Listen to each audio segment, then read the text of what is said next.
环球大乱线，深入世界最前线。大家好，我是董志乔，在这边向全球各地的观众朋友问候，大家平安。也请留言告诉我们，您是在全球哪个角落呢收看我们的节目？对于讨论有任何的想法，也多多的留言，并且鞭策我们的节目，订阅我们的 YouTube 频道。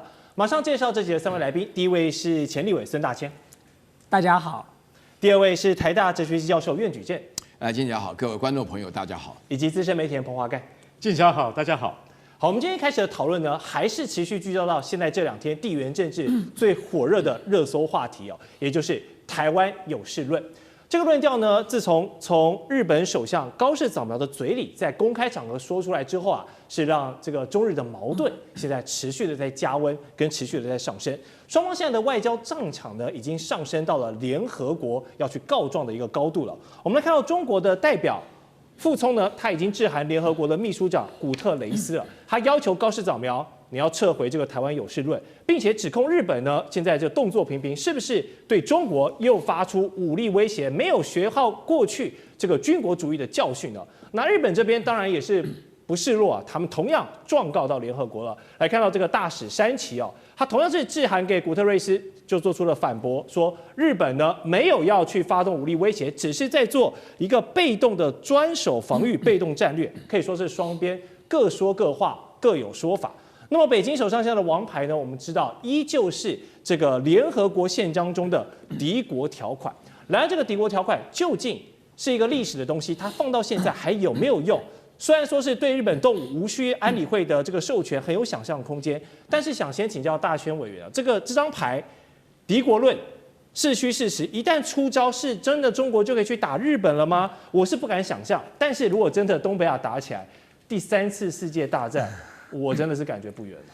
是所谓北京之所以要讲到的敌国条款啊，不是说北京要立刻发动对日本的攻击。它主要要提到的就是说，一旦台海发生冲突，这是中国自己的家务事。如果你日本在这个时刻你要插一脚进来，那么我就可以有这个权利，在不告知联合国安理会的情况之下，我就直接对你发动攻击了。这就是他当时所引用要敌国条款的一个最主要的这个最主要要表达的意涵啊。那我觉得敌国条款它其实是这一次的这个所谓的台湾有事论哦。这个北京政府所采取反制措施的组合拳里头一环而已啊，它并不是最主要的一拳啊。其实中国大陆现在是打了一整套组合拳出来嘛。从第一时间我们看到要求航班取消、观光客退订哦，然后接下来你看到的原本要开放的水产品，现在可能全面封杀，甚至会扩大范围，除了福岛的这附近的以外哦，其他的地区都有可能全面这个切断这个进口的可能，然后包含和牛。本来和牛的谈判现在也叫停，然后包含国际间的这个中日韩3国的对谈哦，就外交上的一些这个会议也全部喊停。那你更不要讲说日本艺人在中国大陆的演唱会，所有的表演节目都喊停。然后你今天看到的是什么？是军演哦，在黄海地区不断的在发动一波一波的军演。所以其实中国大陆手上的工具箱还很多啊，它还有各式各样的工具。但是坦白讲，我认为这样的组合拳就已经够了哦。那么现在虽然日本死鸭子嘴硬说，哎呀没什么了不起啦，日本观光客不来，还有台湾观光客。那你赌赌看嘛，你看看日本的观光业一年有多少观光来自台湾，有多少观光来自于中国大陆？你看看台湾能够补得上中国大陆的这个缺口吗？补得上嘛？就长远来讲，日本的观光业在这一波当中必然会遭受很大的冲击啊。肯定。那么只是现在日本政府死鸭子嘴硬，认为说没有什么关系。那你还不要讲水产品啊，还不要讲和牛嘞，一个是他们的养殖业这个渔业，另外一个是他们的畜牧业，这都会造成很大的冲击哦。那你更不要讲说，对中国大陆来说，他手上还有最后一张王牌，也是最重要的这张王牌。这张王牌是前2天就自己跳出来了，川普啊。川普自己就跳出来处理这件事情了，打电话了。你说川普到底是川普要先跟习近平讲话，还是习近平要跟川普讲话？这都不是重点，重点是为什么这件事情要找川普出来处理？显然，习近平跟川普在上一次的会面的时候，他们针对台湾问题已经达成了某种程度的默契跟共识了，而日本莫名其妙的瞎搞事，结果呢，把原本的这个默契跟共识呢，又重新搅得一团乱。所以对川普来讲，他当然必要跟习近平解释啊，说我没有玩2手策略哦，高市早苗是自己自走炮，他自己搞出来的，跟我一点关系都没有。另外一方面，他也希望把这个局势缓和下来嘛。所以呢，川普在跟习近平对话完之后，就立刻打给高市早苗了。就对日本来讲，他现在当然咬着牙不承认，他说没谈台湾问题，就只谈这个其他的问题，最好是这样啊。大家知道，川普跟高市早苗才刚见面完没多久，那个高市早苗勾着川普的手走出来的画面，全世界都看到了。你说川普有这么爱高市早苗吗？手才刚刚勾完，现在又要再打电话跟他聊天，会发生这种事吗？他会打电话，必然是有事发生的。他跟习近平也才刚刚见完啊，对，就算习近平是他的好朋友，也没有好到这个地步啊。所以在这个过程当中，北京打出来另外一张最重要的牌嘛，就是川普啊。那你现在来看日本要怎么处理了？日本再不退让，再不下台，那么接下来当然敌国条款就会形成一定的压力了。敌国条款对谁会有压力？对琉球群岛会有压力，对与那国岛会有压力。这两个岛屿这些群岛的民众会觉得干我屁事啊！台湾有事是他家的事，怎么会变成我日本有事呢？而且日本有事就算了，又不是东京有事，是我琉球跟与那国岛有事。那你说对这两个地区的民众来说，他怎么可能忍得下去嘛？所以对日本来讲我们最近看到的一波民调，虽然看起来高市早苗得到的支持度很高，可是他们进一步的问说，你们这些年轻人将近有80%说台湾有事就日本有事。好，那如果台湾有事，你愿不愿意上战场为台湾一战？愿意承认的人还不到10%嘞。所以在这种情况之下，大家就可以知道了嘛。你就真的让日本有事的时候呢，你就看看日本人是不是真的想要有事啊？是。好，那么除了祭出敌国条款呢，中国现在的海事局呢也是动作频频，并且是拉回到一个历史的基础上。我们来看到，在甲午战争过去的时候，北洋舰队呢曾经的基地刘公岛东部海域现在进行了实弹射击。那这座刘公岛是有些典故，快速跟观众朋友说一下，它的面积只有3.15平方公里，是北洋舰队的诞生地。那1895年2月的时候呢，日本军在这个威海卫之战歼灭北洋舰队之后呢，还曾经登岛并接收了岛上的一切。之后这个岛又几经辗转，还有经过到这个英国人那边，然后反正到1952年呢，解放军海军才正式进驻上去。所以你现在如果上刘公岛的这个景点的官方网站去看呢，还会写着勿忘国耻的一个警示之地代表中国曾经把这个地呢被很多人占领过，这个国耻不能忘记。好，现在中方刻意选在这个时机点，在这边要来进行军事行动，是在对日本释出什么资讯？老师，我把你这个问题稍微改变一下，然后回答你，就是中国人民刻意选在刘公岛实弹射击，是真的要跟日本再打一战。我跟你讲哈，刚刚的话呢，大家知道，在联合国的话，什么叫做敌国条款里面的话呢，这个敌国条款你可以不用经过安理会的同意就直接攻击。对，这个其实等于是透过国际的组织来宣战。等于说可以直接攻击。那日本的表现的话呢，小泉进次郎前天的时候还跑到琉球去就强调说是台湾有事的3个步骤，然后呢把他们这个导弹的话呢往前延伸，那个与那国岛最近的地方离台湾只有110公里，很近，在宜兰旁边。对呀，然后这个大陆离台湾最近的一个岛的话呢，有130公里，所以足以证明这个情况是非常非常严重的。但是这个不是真正问题，真正问题我要讲2个。我今天做了一点田野的调查。首先第一个，我跟了一些同事，现在在日本做研究，还有跟一个我自己的学生今天上午在聊，就是说他自己的话呢，在日本已经待了很长时间也是我们山东老乡，然后他基本上的话呢，也就是一个外表根本跟日本人完全一样的人，他跟日本聊天，我聊天后的结果才赫然发现，日本的年轻人呢，就是打嘴炮的多讲的不怕的很多为什么说现在日本的年轻人打从心里是看不起中国人的而且的话呢，连带他跟我讲到说，连带在这个台大校园内有很多台湾人自己以为自己日文很好，听到他原来是中国人不是日本的时候，也连带的一起看不起他跟我讲说，我自己也觉得判断说，对大陆来讲，这次高市早苗的事情对中国构成了一个情感上最大的伤害。这跟我们哲学讲法一样，就是说，当你把你的潜意识的东西变成意识直接说出来的时候，那其实是非常伤害的。中国人不是不知道日本人看不起中国人的中国人害怕听到这件事情很害怕听到这个答案那中国人恨不恨日本人？非常恨你在台湾现在，你是不是中国人，你就用恨不恨日本人来作为一个标杆就可以了。那大陆就问都不要问你问我们这边大概都恨日本人的。所以说在这种情况下的话，这个里面涉及到你的潜意识当中，我的潜意识当中就对日本人没啥好感。因为我爸爸，因为我们自己是山东人抗战家族嘛，所以你在这种情况下，高市早苗犯了一个最大的过错啊，其实他就是把潜意识的东西说出来。但是日本现在在辩解啊，你看刚刚那是三崎的话也在辩解讲说啊，那个什么这个基本上的话呢，我们立场没有改变啊，他只是把话说出来。但是这个里头大陆生气的地方就在于说，你把这事情直拉拉说出来。然后你把它讲成存立危机事态，那你这个对大陆来讲的话呢，存立危机事态一听，那9·18又来了，7·7事变又来了，所以我预言的哈，就是会有3种情况的。第一种情况的话呢，大概这个外交的层级会降低了，因为那个薛健讲的话，日本想把它斩首论，斩首论的话，日本想把它变成所谓的拉丁文叫 non grata， 就是说不受欢迎的人物，想叫他回来。那大陆很多人，尤其是解放军的放消息，如果回来的话，就是整个就外交就结束了。然后第二个部分就是撤侨，啊，因为现在撤侨是讲说玩到一半的不要玩，啊，就讲到就这么严重，是啊。然后第3件事情的话呢，我觉得啊，歼35跟 F-35啊，在空中有可能会遭遇。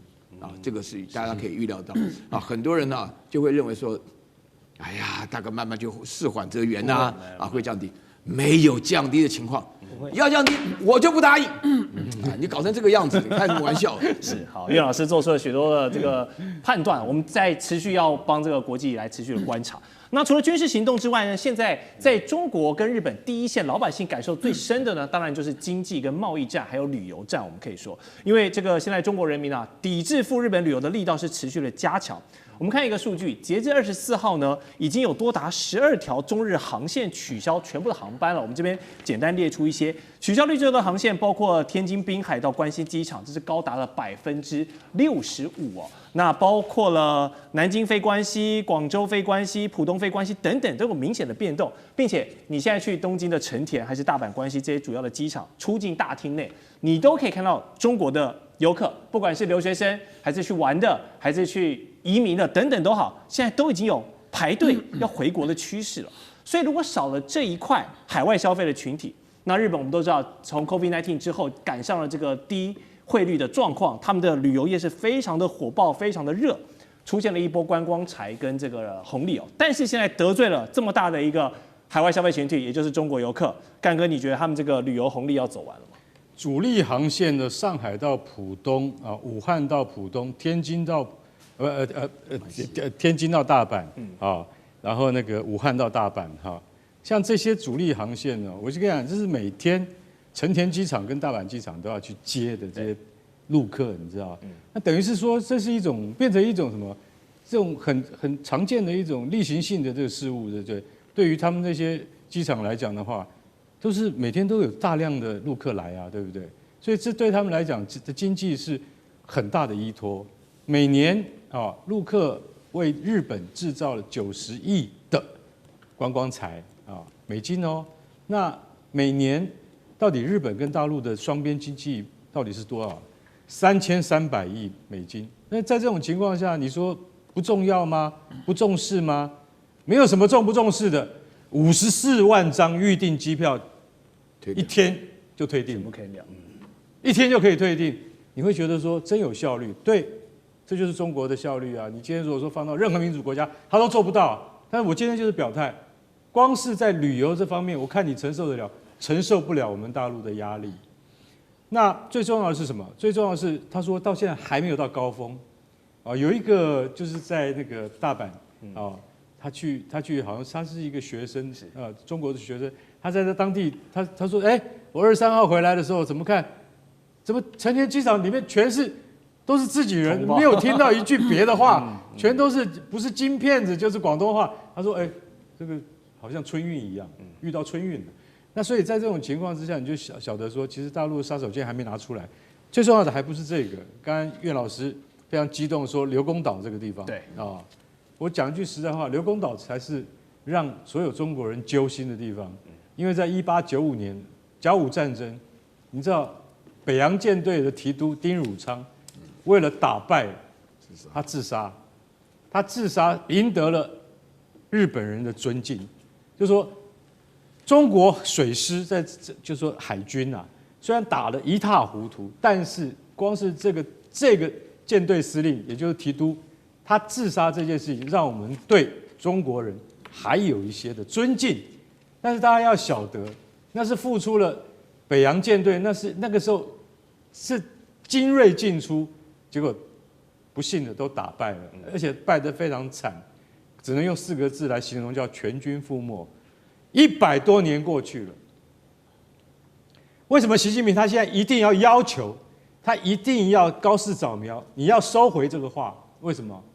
不然的话，我就在这边军演，而且我们绝对不会再重演甲午战争的那种耻辱。是，我也相信中国在蓄积了这么多少年来的实力之后，不可能再让日本能够占到任何的便宜。所以我觉得这件事情，我觉得高市早苗你太低估中国的决心了。如果今天从外交事件演变成真正的实际冲突的话，日本你有没有决定要怎么样做？中国已经决定好要怎么做了，只是他没有告诉你而已。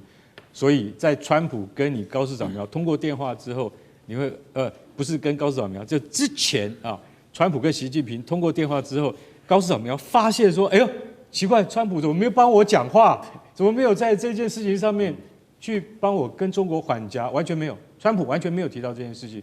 你就想要说，川普不要淌这个浑水。那如果川普不要淌这个浑水，是不是要你们日本自己去解决这个危机？那还是回到你首相的身上嘛，对不对？我就看这几天，如果高市早苗还是没有反应的话，中国的报复会更加剧烈。我们等着看。好，中日的话题我们会持续帮大家观察。那下段节目回来还有俄乌和平计划的最新进展，以及中核的安氏半导体拉扯，还有中国太空船神舟22号执行了一次非常棒的应急任务。成功的话题，我们待会回来告诉你。地缘政治、美中之争、战略价值、强权崛起、小国生存，现在与未来洞悉事件走向，掌握世界脉动，全球观点尽在环球大战线。好，观众朋友，节目的第2个环节呢，我们要持续来关注俄乌战争。现在双方的局势竟然被一段的录音档给引爆了。我们跟大家展开来看是怎么回事哦，就是彭博社揭露了一段录音档呢，说是川普总统啊，他竟然主动呢说川普的特使主动向普丁的幕僚表态说，如果想要和平的话呢，那你就要把顿内茨克整个区域给让出来，土地呢甚至割的可能要更多。那这段录音还证实了这份28点的和平名单，其实背后的主笔者呢，可以说就是整个川普团队来亲自打造的。想必是让乌克兰总统泽连斯基难以接受嘛，修改成了19点，并且把领土议题淡化，把军备限制缩小，甚至避团北约，但看起来都是徒劳无功的，因为你把球丢回给川普跟普丁，他们2个人已经有下一手见面的计划了。我们请教大千委员，这个录音档什么时候不报？在这个时机点被爆出来，能够产生什么效果？还有乌克兰跟欧盟针对28点修改，管理怎么改？好，是不是只要普丁不认，一切都徒劳无功，而且还会把川普更加的推向普丁这里，然后呢做球给他杀，这种感觉。对，我觉得川普这个人讲的话啊，究竟有几分可信，这个我相信大家见仁见智。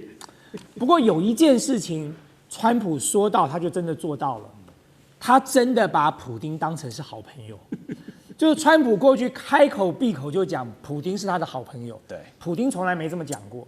但是显然，川普内心中真的把普丁当好朋友了哦，所以这卷录音带如果这个内容为真的话，我相信就再一次的证明了川普对于普丁的友谊是相当坚固的哦。那这一点，如果我是普丁的话，我应该还蛮感动的。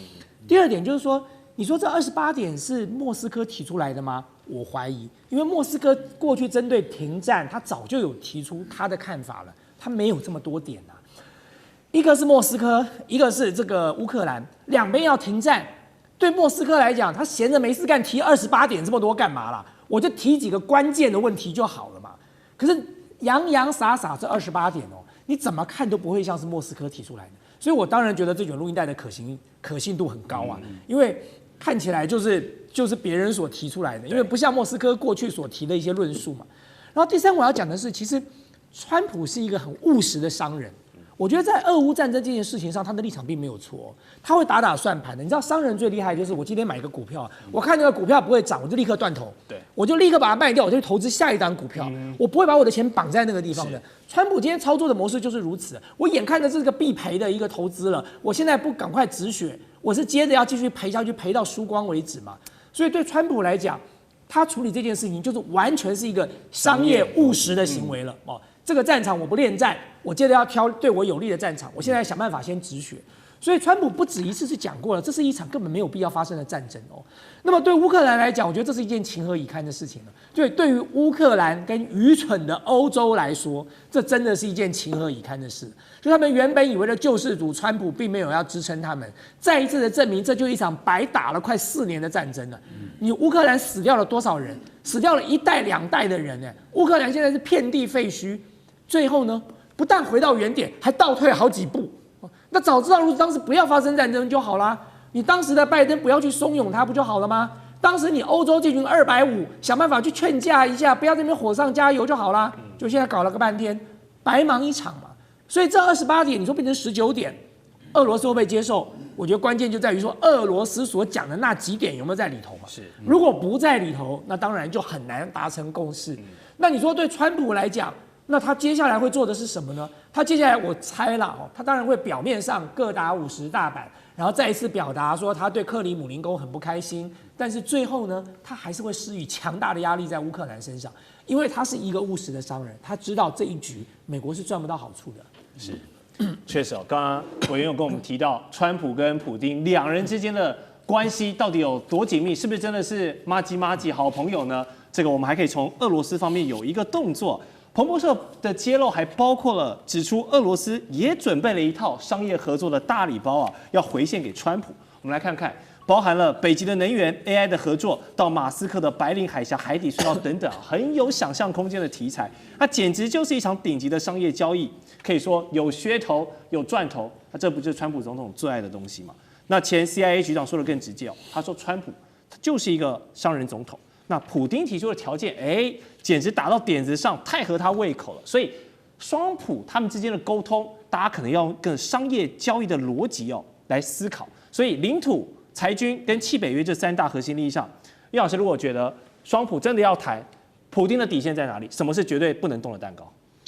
我跟大家强调，这个川普所做的事情，他是跟这个普丁真的是当成好朋友来看待，已经好到就忘掉自己的目的跟立场了。其实普丁在这快4年多的战争，所有人都感觉到很惊讶，因为原来俄罗斯打乌克兰的时候，大家都以为4天就结束了，就搞成4年了，对不对？我跟你讲，这个战争不会结束的啊，至少的话呢，零零星星的会斗下去。因为这里面呢，我先回答你的问题啊。大家记得特别军事行动，其实它不是有3个核心利益，它是有4个哈。这个4个核心利益的话呢，你这边强调，这是领土的话呢，这个原来28条里面定的非常荒唐。这个顿巴斯地区包含卢甘斯克跟格涅斯克的话呢，通通归这个俄罗斯，对不对？那其中的话呢，还强迫这个乌克兰要撤军啊，有些地方他还没打下来。那赫尔松跟扎波罗热的话呢，也要打到哪停到哪里啊。克里米亚根本想都不要想，这是领土。第2个的话呢，就是原来的话呢，这个特别军事行动要求是非军事化，那这个是比较奇特的，就是说原来28条就讲要维持60万大军，其实我觉得这里头就有猫腻在里头啊，就是后来在19条上改成80万大军啊，那永远让乌克兰不能够加入北约，那这个是原来的内疚。那另外还有一点的话，就是文化上，就是乌克兰要承认俄罗斯文也是他们的官方语言啊，这个原来28条都有。那这我是觉得这里面有2点是非常非常有趣的。首先第一点呢，这事前呢是有一个媒体上的一个媒体。网络上的媒体不大 Axios 所报道出来的，然后呢，就是大家就一看完这28条，大家都凉了半截，就是这个好像是完全是站在俄罗斯那边讲的。然后卢比奥也特别，那个美国的参议员呢，也特别强调说，跟卢比奥谈以后，卢比奥讲说，这个28条是俄罗斯人起草的，是普丁授意的。好，大家一听哇，哗然，然后卢比奥马上就说啊，没这回事，是美国人起草，但是有考虑俄罗斯的意见。那这个28条本身来讲不公平。然后第2件事情的话呢，就是说是在整个时候呢，川普就一开始讲态度非常强硬，接受访问的时候，那你不接受也得接受，接受也得接受，然后呢，就是在这个感恩节前啊。今天、明天就是美国的感恩节，就现在要解啊。现在的话稍微改变，但是为什么这么急呢？其实里面我就觉得里面真正的原因啊，川普急急忙忙想把俄乌的冲突节省下来，另外捞了那个俄罗斯的真正的好处，你刚刚讲了也包了什么？讲的都是很慌的，就是很虚的。但是真的就是28条里面规定，就是俄罗斯要拿出1000亿，拿出1000亿美元来投资，然后任何利益50%分给美国。我跟你讲，俄罗斯太便宜了，1000亿就捞到了一个好大的土地啊，捞到一个整个的这个乌克兰工业区。所以你在这种情况下，你要想到，就是说川普本身为什么这么急的想要终结这一场战争呢？主要的目的是想把手腾下来了，因为太平洋这边的问题够他烦的了。要把重心转移一下。当然了，就是这个情况嘛，对不对？好，面对这个战斗民族的迟往西的逼近呢，现在缓冲区的乌克兰感觉是节节败退，已经快撑不住了。让纵深更远的一些欧洲的大头们也是开始紧张了，包括德国说要打造欧洲最强的军队，考虑要强制征兵了。那法国的参谋总长甚至警告国人哦，用的还蛮这个危言耸听的，说你们要准备失去孩子了。那在法国这个社会舆论，当然是引发了很大的强烈跟反弹哦。好，那现在这些欧洲国家躲在后面，但是乌克兰作为第一线，感觉已经是快撑不住了。那这些欧洲强权怎么盘算？真的有做好准备要跟俄罗斯一战吗？还是继续打嘴炮啊？我支持你，但是没什么作为。马克宏这个总统讲的，有时候有些话哈，已经让你觉得毛骨悚然了，对不对？他说什么？马克宏说，俄罗斯就是徘徊在我们家门口的那个掠食者，会吃人的。所以当时他讲这句话的时候，那普丁的差点气死了，说，是食人魔，也是掠食者，让人家觉得说，马克宏你怎么会出此言呢？因为法国其实，在我们的印象中，应该是在欧洲比较文明的一个国家，他也没有那么激进。但是呢，现在法国的总参谋长叫蒙顿啊，此人并不见经传，但他突然讲了一句说，未来几年，法国的父母们，你们准备失去你的孩子。这句话一出，大家都吓一跳，什么意思啊？为什么？因为我跟你讲，其实啊，普丁现在对付这个乌克兰，就像那个习近平对付台湾一样，叫蟒蛇战略，要慢慢把你给勒死。我们在被勒死之前，一定要加强国防，不能够因为加强国防而造成经济的损失，我们就果步不前，停滞不前。为什么？那后面一定会造成更大的伤害。所以他的就是预警、预示说，我们现在一定要开始加强我们的国防工业啊。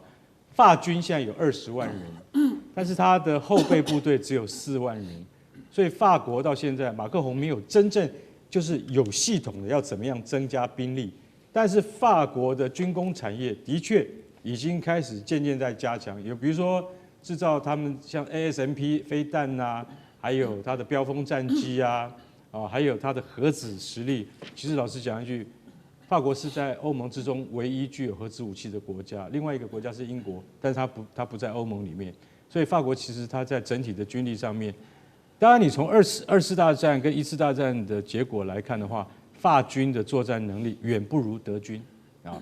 那过了80年以后，法军是不是要重振旗鼓呢？是因为俄罗斯的这种威胁而真正能够重振旗鼓呢？好，那我们讲到法国就要讲到德国，德国是一向是让我们知道的德意志的武装部队，德国陆军是大概是人类有史以来最强的陆军吧，甚至要比当年侵华的日军还要强。那德国陆军现在只有多少人呢？现在大概只有非常少人，他只有大概10几万，他不到20万。那你现在要扩充，德国的国防部长他也讲了，他说我们现在决定从2026年开始，每一个新入伍的兵，他都有2600欧元的月薪。大家仔细听好，2600欧元是多少钱？相当于台币10万一个月。月入10万，我们台湾的年轻人啊都要羡慕到死掉。为什么？一个兵，他还不是有任何阶级的官，他就有10万台币的收入，2600欧元，对于年轻人来讲是一个很大的引诱。可是左派完全不同意，德国左派认为说，你现在在干什么？你用这个薪资来引诱年轻人要去上战场吗？我们爱德国，但不一定要让他们都上战场。所以其实德国现在也在面临说，我们今天是要不要把等于是现在还是募兵改成征兵制啊？如果真的欧洲局势紧张的话，德国是可以改成征兵制的。在这个两大国家之中，现在对俄罗斯的态度是这样。可是我再讲一句实在话啊，他们要真正能够达到，就说照他们的意思啊，达到他们的武力可以跟俄罗斯就是相抗衡的话，最少要10年。没有10年的那个准备跟建军的话是做不到。乌克兰等不了那么久。欧洲这些国家根本上就在唬烂，就是出一张嘴，然后呢打嘴炮，然后表示一下自己的决心。这么有决心，法国现在就把飙风战机先飞一批过去，就飞在乌克兰那里。然后德国就像刚才干哥说的，你不过就10几万嘛，不要多，派2万人就过去。你敢不敢派嘛？你都不敢做，你在那边鬼扯什么？马克龙说要派兵，讲了多久啊？那个兵到底在哪？是前一段时间看到马克龙说他决定要援助乌克兰，我就想说到底援助什么呢？哦，他要卖100架飙风战机给乌克兰，你戴总就送他100架就好了，你还叫他买？然后呢，钱谁出呢？钱要欧洲国家出，然后欧洲国家根本就没有人想要凑这笔钱。法国经财政快完了，德国也完了，英国也完了。整个欧洲现在到底谁拿得出钱来，我都不知道。所以整个欧洲就是一群根本没有用的家伙，还要在那边每天在那边耍一些把式，好像自己可以影响这个世界。别鬼扯了啦！俄乌战争就是因为你们这群人越帮越忙的。是，找专家继续来讨论呢，这半导体还有太空竞赛的热门话题，不要走开。地缘政治、内中之争、战略价值、强权崛起。小国生存，现在与未来洞悉事件走向，掌握世界脉动，全球观点尽在环球大战线。回到节目现场，科技的话题呢，可以看到安氏之乱哦，现在还没有落幕哦，全球半导体产业又被荷兰狠狠的搅动一下了。怎么说呢？因为荷兰原本口口声声的说呢，要停止政府干预，就把安氏半导体还给中国得了。结果呢是说一套做一套，荷兰的企业法庭接管裁决依旧生效，也就是说安氏的控制权呢，现在依然是握在荷兰的手上。那当然中国大陆受不了啊，中方的舆论是全面都炸裂了，都在批评荷兰，你难道是一手想安抚中国，但是另一手想讨好美国吗？那既拿到这个既得的利益跟安全的想象，同时又不用承担任何的政治代价，哇，都给你赢，都给你爽就好了。那天底下有这么好的事情吗？那荷兰做出这样背信的行为，如果彻底激怒北京的话，后果有多严重？李老师，我觉得荷兰做这件事情原来一开始的动机不良，而且做过程粗糙，然后最后的结果难堪了。因为他为什么动机不良呢？他其实呢是要配合美国通过这个卢特尼克搞的一个渗透法案，只要分公司超过50%的话呢，就可以直接管他。那荷兰的话呢，就对美国邀功，就是动机就不良嘛，对不对？他的过程非常粗糙，他是直接弄过来那个时候我们已经分析过嘛，大千已经讲过，就是人家花了300多亿把你继承这个文泰，他也讲了根本就是我的，只是说总公司留着安氏，听起来好听一点嘛，感觉这个国际化一点。然后呢，你接下来的话动机很粗糙，然后现在这个结果是什么？我跟你讲现在结果就是欧洲人最典型的，不能怪我，我们三权分立，司法是独立的然后那个企业法庭要做这种判决，我们也很无奈，但是判决又归谁？那还是归你对不对？所以我跟你讲这个事情我觉得跟刚刚那个讲到日本的问题是一样的，咱们中国没有亮剑，被人家看不起。我说句良心话，荷兰我太熟了。我刚刚上课，我班上2个荷兰人，我都不忍心跟他们讲我不好意思讲这个问题。荷兰是太熟了，因为为什么我这样讲？因为我在那边待了很久对不对？我要跟大家强调一点，对中国来讲的话呢，第一个就是说，我不相信你的司法是独立的。因为你的政府都不独立，你跟司法怎么会独立？然后第二个的话呢，你这个不合法的结果，想要用法律的方式来合法化，来制造一种国际的视听，你欺负中国没有话语权。然后第3点的话呢，我觉得中国在东莞那边的厂里头的安氏半导体的话，继续不出货，或者说是还有一个别的办法，就是想要货的东西来私下跟我来。以后就没有你荷兰的事情了，我们自己就提供你的至于说有什么东西，因为荷兰本来一开始态度很强硬的，有时候我不给你芯片什么的，那大陆本身做好准备了，因为大陆自己所有能够生产的一切，有中芯什么的，能够彼此相互支应一下，但是荷兰这个开了个恶例非惩罚不可，为什么？因为想欺负中国的国家又没有实力的比比皆是，像那个德国的外交部长要来访问中国的之前啊，还讲说什么？哎呀，我们来访问之前的话，你绝对对台湾维持现状，那不可以更改的情况。然后大陆讲说。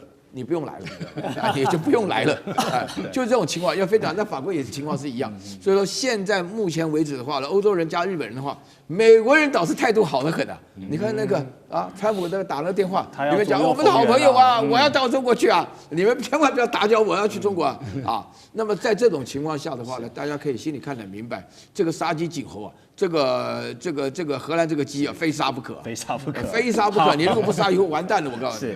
好，批评荷兰的不止苑老师哦，包含中国的央视也点名了，文泰已经提告了，代表中国企业呢不想忍耐，也不想再等待了。我们来看一下文泰的声明哦，包括了不接受非法结果合法化，要求荷兰永久撤销行政命令，还要恢复中方完整的股权及控制权。三大诉求很强硬，当然背后呢就是有着北京在撑腰嘛。如果荷兰不就范啊，那中国可以玩的招太多了，外交施压、经贸报复、关键的材料或者是设施等等嘛，反制手段那叫一个丰富啊。所以如果以荷兰的立场来看，委员你觉得北京祭出哪一个杀招或是工具哦，真的可以打到荷兰，让他们会痛会怕？刚才岳老师讲的完全正确，我觉得北京对荷兰也好，对日本也好哦，已经是忍无可忍了哦。就是这几个国家啊，其实在过去已经玩过很多小把戏、小手段了，想尽各种办法让北京为难的。所以呢，这一次高市讲错话，北京就没有打算要善了。然后呢，这一次这个荷兰搞了一个安史之乱，北京也不会放过他。我完全同意刚才这个岳老师讲的嘛，你如果不亮剑啊，人家就以为我们真的是柿子好拿捏了啦。那你说这个北京有什么样的工具？北京有一头拉苦的工具，它整个工具箱里头都是工具。但是现在显然看起来，北京采取的策略就是那种隔山打牛嘛，就是我打欧洲，然后让欧洲来打荷兰。现在这个局势就是如此。当时安史之乱一开始，北京的第一件事情就是针对车企所用的成熟晶片进行全面的出口管制，所以欧洲车企受到了影响啊，受到影响到最后连德国的官员都跑去骂荷兰了，说你闲着没事干去干这件事情干什么的？你影响到了我们的。所以如果接下来北京再次的恢复所谓的出口管制的话，那欧洲的车厂都马上会面临到停工的问题了嘛。那讲更难听点，我们就更阴谋论来讲一下，欧洲的车厂停工了，对北京的车厂来说没什么不好啊，因为现在全世界跟这个北京的车厂跟中国大陆的汽车业能够竞争的，不过就是欧洲跟日本啊。我今天安示，我只要出口管制，你欧洲到日本的车厂都要停工，那全世界就只能买中国大陆的车子了，那就看谁撑得久，看谁挺得久了。更何况荷兰这件事情哦，他现在是自己在玩这个游戏，你知道吗？他自己在玩游戏，原因是因为他原本要抱美国的大腿，结果没有想到习近平跟川普会面完之后呢，美国又撤掉了原本当时这个卢克尼克所做的宣告。所以坦白讲，荷兰是在没有任何美国的法律支撑的情况之下去做了这种片面的决定了。所以荷兰那些状况就跟高市是一样的。当美国抽手了之后呢，你就要看看这两个跳梁小丑要不要继续演下去了。是。好，刚才委员开了一个很有趣的话题哦，就是呢隔山打牛，我不直接跟你搞这些有的没的，但是我限制我的成熟晶片的这个制程哦，然后呢，你其他的国家就会痛了，你自然就会去跟荷兰施压。我们来看一个有趣的数据，包括日本车厂Honda、本田呢，它因为拿不到晶片，它要被迫下调产量，全球的销售量目标年减10%，那更别说欧洲有3座工厂现在都要暂时的停止生产了。车厂被迫这个延后新车的计划，还传说欧洲的部分车厂还有计划要调整供应链，同时要降低对中国厂商的依赖。但问题是，现在全球70%的中低阶车用晶片，就是我们说的成熟制程用的呢，都是靠中国的产能在消化的。所以短期之内，你欧洲车厂喊得很漂亮，说啊我们要去中国化，我们要更多的自主权，我们要更多的替代方案。但是现实上，你短时间就是没有一个选择啊。所以干哥会觉得，德国车厂或是德国人，不是说德国人啦，欧洲人很爱喊说我们要去中国化，我们要干嘛干嘛，但是有可能吗？还是天方夜谭？你在东莞的那个安氏的厂里面，半导体厂里面，你去看那货都有，就是不出，怎么样？为什么？你现在除非我讲荷兰政府，你跟我们谈，你要用什么跟我们谈？你一定要撤销对于这个不合法的法令，还有你要让原来安氏 CEO 张学正回去做他的 CEO， 对不对？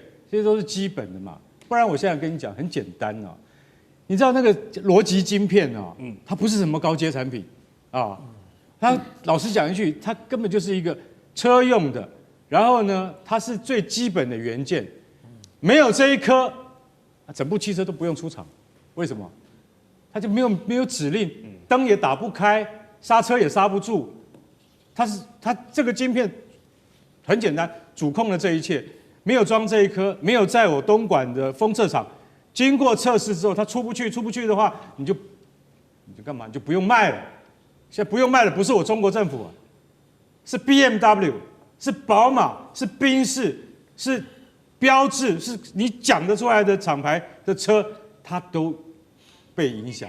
在这种情况底下，我请问一下，你们到底要不要来跟我们中国政府谈呢？而且有一些车厂，他们也讲，他说，从安世这次的事件看起来，他们就发现说，不能够永远依赖一个地方。那我今天也要讲一句实在话，你所讲那个地方就叫中国，对不对？对。但是你要取代中国产品的可靠度，他说我这一个晶片，一个逻辑晶片，还有这些附加的离散元件，你知道可以，就是装在车子上10年不会坏。你去哪一家厂商可以保证他的东西出来之后10年不会坏？也就是这个相当于它不是耗材它不是什么汽车传动轴开还会坏掉。它这些半导体的晶片，老实讲一句，它可以用10年而不会坏掉，那就是中国做的啊。那你今天要取代它的那些下游厂商，它至少要7到10年才会成熟，你等得了那么久吗？你有那个时间，还有你有就是你有那样子的财报可以去支撑等待7到10年，没有嘛？所以现在你要解决燃眉之急，就是说荷兰政府你一定要去跟中国低头，你才能够知道说我们今天捅了多大的马蜂窝嘛。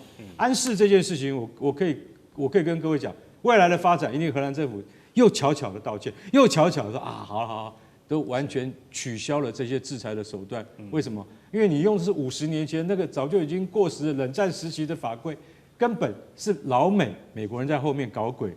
这件事情我跟你讲，对全球的汽车产业已经造成了莫大的伤害，早就应该适可而止了。所以中国大陆的策略其实只有一句话：荷兰惹事，你就让欧洲有事。对，那欧洲有事，荷兰就要想办法处理这件事了嘛。是好，所以老师也觉得说，这个晶片的东西，车用晶片，我们扩大看的话，像委员说的，你一个荷兰捅出的乱子，现在其他的欧洲人都要赔你赔账。这个本来就是这个道理嘛。这个你以为荷兰就是单独一个国家做决定吗？当然是一个群体做决定嘛，对不对？我刚刚已经提到了，德国也就这种做法啊，对不对？然后法国也想搞啊，对不对？现在唯一比较老实一点的是英国了，因为英国实在是不行了。他有点袖手旁观的感觉。不是，他不但是袖手旁观，因为英国本身来讲就不跟欧洲走在一起嘛。那欧洲目前为止的话呢，要扩大自己的声势，那这个荷兰其实原来讲起来是一个还不错的国家，但是做这一次这个非常愚蠢的事情的话呢，导致的结果对于荷兰自己很伤的。了解，我觉得欧洲本身来讲的话呢，目前应该做的事情是跟大陆走近一点。经过这个28条以后，欧洲不得不跟大陆走近一点，因为实在是被甩掉了。好，下面节目回来呢，我们要把视角放到太空了，来看看中国航太现在有多厉害。这次神舟22号的应急救援任务呢圆满成功，马上回来。地缘政治、内中之争、战略价值、强权崛起、小国生存，现在与未来洞悉事件走向，掌握世界脉动，全球观点尽在环球大战线。好，再回到环球大战线，我们这一集最后的一个讨论主题呢，是故事要从一场太空紧急调度开始讲起哦。中国的太空船神舟22号呢，在短时间内被推上了这个发射塔，它是载满物资的无人驾驶哦，然后奔赴了距离地球上空400公里的中国空间站。这不是一场例行任务哦，不是说规划了很久，是紧急的任务，因为几乎是贴着临界点的救援行动。3位的中国太空人在日前呢，他们原本月初计划要搭乘神舟20号返回舱要回到地球的，但是这个返回舱呢出现了一个问题，就是它的舷窗的玻璃啊出现了裂纹。这个事情如果放在我们地球上还好，但如果在太空呢，就是一个很危险的事情。大家看过这个科幻电影，一旦驾驶常破掉，这个人都会被吸出去了，会瞬间成为一个这个失重真空的一个情况，所以无法满足这个安全出行的任务。那怎么办呢？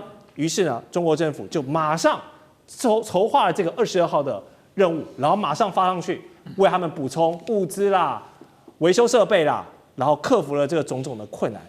目前看起来任务是圆满达成，但是当中的技术细节啦、克服难点，真的太厉害了。大选委员怎么看这一次这个了不起的任务？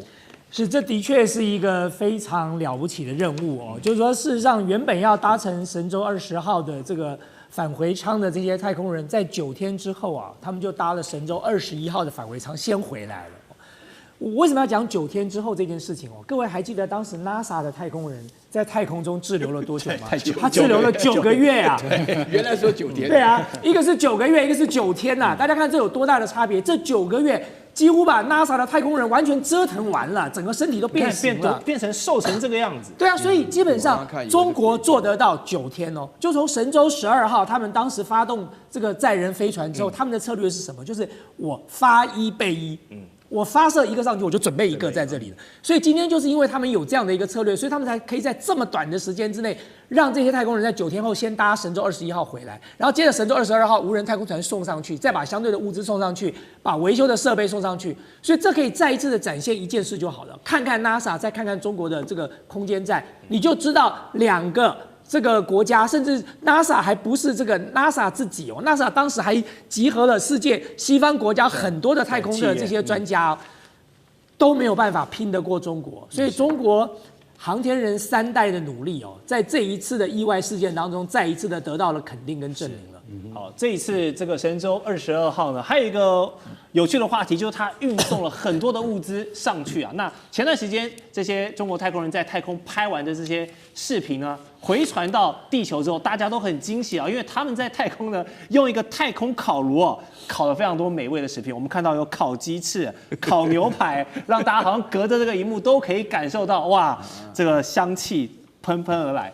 袁老师也常去中国大陆。对，孜然太好吃了，那个烧烤。对，那喜欢那个味道啊。现在不只是科技的先进，包含饮食文化，还有这种软实力的，应该说硬科技、软实力包装。这一次的这个美食秀，让中国的航天加分了多少？我跟你讲哈，这个实在是遥遥领先的，因为大家都在跟着比较，现在没得比了。因为大家要了解一件事情啊，这个神舟22号啊，可以说是3舟一体了。我跟大家强调，因为你光是看到这个其实跟我们中秋节烤肉的价值差不多，就是感觉上都一样嘛，就是感觉上他们自己能够生活上非常好。这个其实是要长期住在太空啊，但是在高空400公里，这个技术到什么程度啊？因为大陆原来是有3种计划都变成3舟一体，因为首先的话呢，这个神舟的话呢，到神舟21号刚刚就因为神舟因为神舟20号那个窗的玻璃的话，因为碎片挡，所以说就危险，所以做21号回来，到22号就要上去，这是神舟。神舟本来就是做这个事情啊，现在里面有太空人嘛，要回来。天舟是运送食品跟维修物品上去的，有天舟啊，天舟是10号啊，这个专门运送的啊，这个叫做天舟。天舟的话呢，这次送到多少？600公斤啊，送到400公里啊，你知道这个光是说句良心话，你送6公斤都不简单了。对，你不要说600公斤这个量的。另外还有一种梦舟啊，这个神舟22号梦舟是无人操作的上去的，这个梦舟1号借着这次3舟一体，就是把这3件事情啊，这个神舟22号里面带的就是天舟再加上梦舟，全部集合在一起，到了天上去以后，那这样子的情况下来讲的话呢，他们我觉得哈，就是2035年要登月啊，然后要搞登火星啊，要搞太空站啊。说实在话，我有点兴奋啊，因为我觉得大陆搞这种太空科技，因为大家知道那个沃尔夫法案呢，原来中国大陆的天空就我们就是那个太空站哈，我们叫空间站，是完全被淘汰的。啊，就不让中国参加，不让中国参加了，意思也就是说，知道你迟早会很厉害，就没想到来得这么快，不想带你玩了，不想带你玩，你说不用你带我也不会带你玩的。所以说那个大陆在那个月亮挖出来的土壤以后啊，各国都给，就是不给美国，啊，对不对？那这个当然是一种动作了。所以如果我是太空人，我一定要当中国大陆的太空人，我不要当美国。不是，我刚太危险了。我刚刚那照片，我以为是鬼故事，你知道，那个女人变成鬼故事主角了。好，所以大家又讨论到回来一个问题，就是要拿对照组出来比较了。我们刚刚提到了 NASA 太空人上去简单一个任务，结果被迫滞留了9个月的时间，反观中国这一次展现救援任务快很准的行动，所以呢，从这件太空事件的叙事来看，我们知道 NASA 已经是一个外包体制了，它结合了不管是 SpaceX 还是亚马逊老板的蓝源，还是其他的维珍，反正就集结了所有的商业来搞这件事情。那中国国家航天局他们是举国体制，由国家来主导这件事情。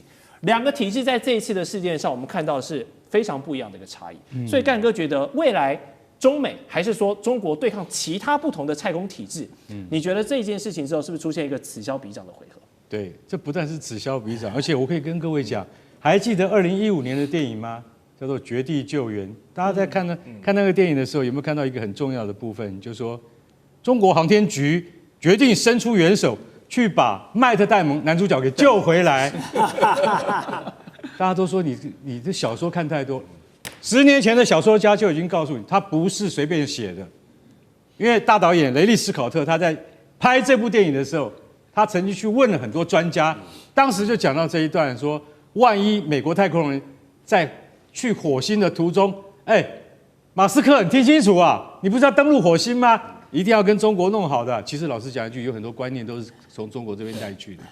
那时候他们就那个电影的桥段就是说很简单，因为要去救麦特戴蒙的那个战神4号，就发生了爆炸啊，等于没有船可以用了，所以中国航天局决定派出太阳神火箭来去帮美国。然后你知道那个时候美国不知道你有太阳神的，是中国航天局主动告诉他说，我们来帮你忙好了，我们派船来帮你。10年前的小说，你现在看到了，在神舟12号、神舟22号上面，它已经呈现了。他现在是自己去修理他的东西。刚大前有讲嘛，他是发一备一，为什么？我今天飞上去，万一出了毛病，我有备份的火箭，我有备份的长征火箭。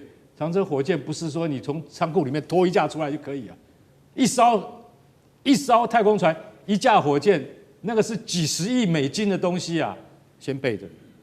也就是说，我们都有准备，准备什么？准备万一任务出了任何差错的话，我们就有准备。这次是去为了修一片窗户。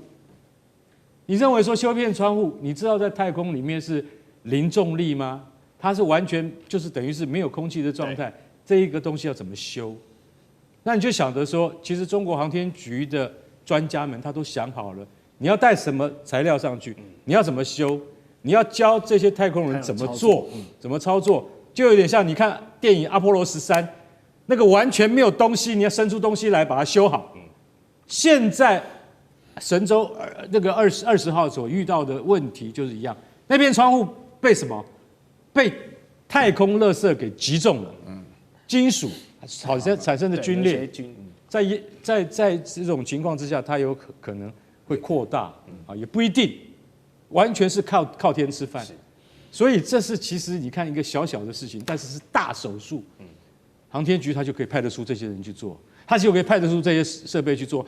你要流口水的不是只有那个新鲜蔬菜好吗？对，我们看到那个新鲜蔬菜，我们很惊讶说，因为为什么？因为我们就说，我们以前当记者的时候，我们看这个事情，我们看这个就是国际啊、科技啊以及太空新知，我们从来就没有想到说，你在太空站里面可以吃到蔬菜。因为那都是压缩的，都放在牙膏盒里面，让你用挤的。你现在既然可以吃到新鲜送上去的，当然，它那个蔬菜的这个保存期限不会太久，但是你就可以跟你讲说，我们今天的神舟计划使用长征火箭的这个搭配，在未来是不是有一天真的发生了美国太空船在火星任务之中战神5号失事的时候？我们的太阳神计划也能够马上去来帮国际任务。绝地任务的这个制片，我现在讲的是真正的制片，他叫金伯格啊。他真的在后来电影上映的时候，他讲了一句话说：如果今天美国人发生了任何问题。